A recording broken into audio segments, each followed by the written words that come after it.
vocês? Voltamos com mais uma aula de matemática. Eu sou Jéssica e te convido para mais uma aula comigo. E o assunto de nossa aula hoje é porcentagem, tá? Mas antes de continuarmos, já curte esse vídeo e se inscreve no nosso canal. Agora, o que é porcentagem? Porcentagem é a razão entre um número e 100, né? Então, isso quer dizer que o nosso número, ele vai ter aí 100 partes. É como se a gente pegasse esse número e dividisse em 100 partes. Não importa qual seja o número, seja 2, seja 5, seja 1000. A gente sempre vai se basear a porcentagem com o valor de 100. Então, se a gente está falando em divisão por 100, a gente está se referindo a uma fração, o qual o nosso denominador, que é o que fica embaixo, sempre vai ser 100. O símbolo da porcentagem é bastante conhecido, né, gente? É duas bolinhas com tracinho no meio. E esse símbolo significa exatamente o número 100 por 100, por isso que é o nome porcentagem. Vamos aqui para um exemplo. Se eu tenho 32%, isso significa que eu tenho exatamente a fração 32 no numerador e o nosso denominador vai ser 100, que aí fica exatamente 32%.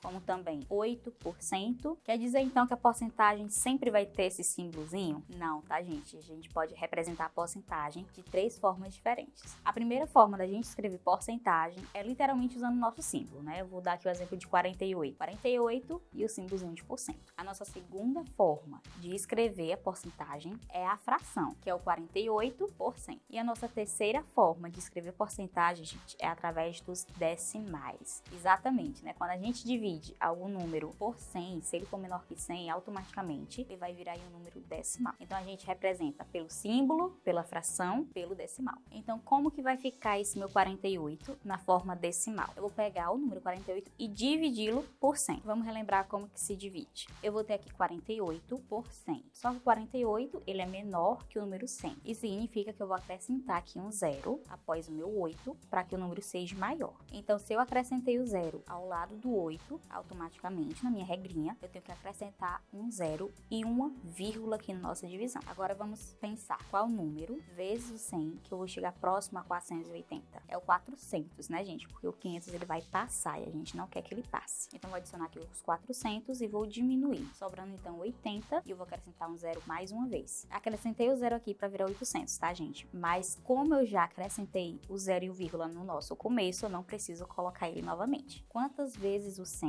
eu vou ter que multiplicar para dar 800? O 8, né, gente? Então, fazendo aqui a nossa subtração, eu vou obter o zero. Chegou no zero, a nossa divisão encerrou. Então, o resultado dessa nossa divisão foi 0,48, né? O número decimal, que representa aí a nossa porcentagem de 48%.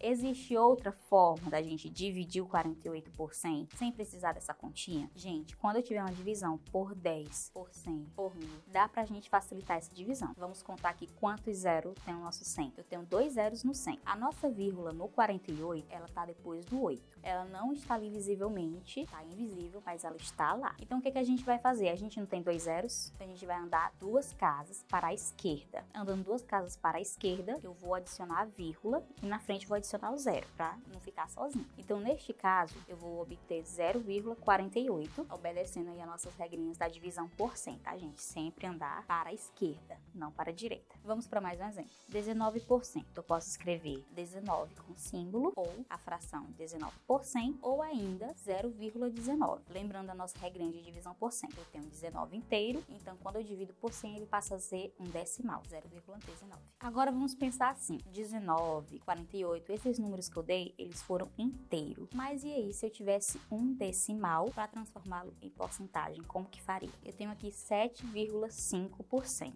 né? Eu posso escrever na fração normal, 7,5%. Mas se eu fosse transformá-lo 7,5 em um número decimal na porcentagem, como que ficaria? A regra continua, tá, gente? Se eu tenho 2 zeros, eu vou andar 2 casas para a esquerda. Ah, mas não tem mais nenhum número na frente. Temos sim, temos os zeros. Vamos ver como que fica. A vírgula está entre o 7 e o 5. Movimentando aqui ela para o lado esquerdo, 2 casas, eu vou obter 0,075. Do mesmo jeito, seria o nosso segundo exemplo, que é o 14,3%. Movimentando a vírgula 2 casas para a esquerda, vou obter 0,143. Todos esses números que eu estou dando para vocês tá menor que 100, né? Mas e se fosse um número maior que o 100? Como que a gente dividiria? Por exemplo, 140 é maior que o 100, 210 é maior que o 100. Como que a gente faria essa divisão? Do mesmo jeito. 140 por 100, eu tenho 2 zeros, vou andar 2 casas para a esquerda, ficando então 1,4